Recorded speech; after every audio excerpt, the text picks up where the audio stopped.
Modern relationships are not simple. They never are. It doesn't matter how old you are.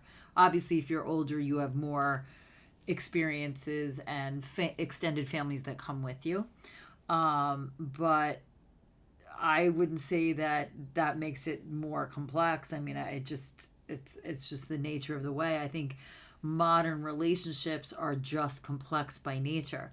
And I'm going to add a word that makes me cringe, but I don't know how else to say it. A modern conscious relationship. It's so like goopy. But the reason I use that word is that in a traditional modern relationship, I think there's healthy fighting. I think that there is really good and frank discussion about wants and needs and desires. And I think that a couple can function from a very healthy place there. If you add a conscious element to that, what you're doing is in your conflicts and discussions, you're adding the influence and taking ownership of what may be projection because of your own soul stories that you've told yourself your whole life, what wounds you are still working on healing. So it's a very deep holistic version of a relationship, and it's fucking exhausting. Sometimes it's like, can't we just rumble, fuck, and go to sleep? But there is something really rewarding in that kind of deep discussion. There is something that both helps the person who's kind of the speaker be really heard and understood from a very deep place, and it gives your partner a place of understanding of you that comes from not just your current lives together, but the things that come up for them again and again and again.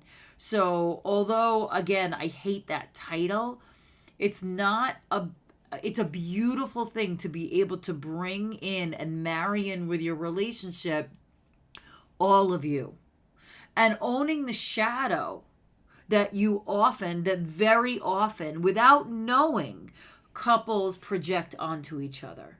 So if you're super aware of your shadow, you might still do it, but at least you can kind of call that out, be aware, and undo that. Call out your projection, call out that you're taking something out, or even assigning someone a role in, say, an argument that really doesn't even have anything to do with them.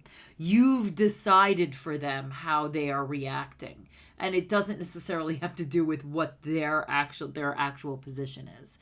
So it does require a lot of listening, a lot of space holding, and in conversation, in those kinds of conversations, there needs to be space for expression without feedback. Then, if you are asked for feedback, you dig in and you give feedback. But in situations, in conversations such as those, I've found in my experience that they're most effective when the person that needs to explain just is able to explain. And I think active listening is a really good tool here, where you're saying, here's what I heard. Is that correct? So if you've started to color it with your own story, it can be corrected in that same conversation and not allowed to percolate and branch off into something that was not their intent. So what I wanted to invite you to do today is, what aspects in your relationship do you view your larger consciousness piece? Is this something that maybe you do this without even knowing it? Maybe you do this through your compassion of your partner, and you so understand what they're going through that you're able to say, oh, I know that they react like this in this situation. But I invite you to take that one step further and view it through the lens of what you know to be true about you. And is what's upsetting you really about them? Or is it a part of you that either they're modeling that you're triggered from, or that just is a natural trigger for you, and where for them it's just not that big a deal, you feel yourself reacting?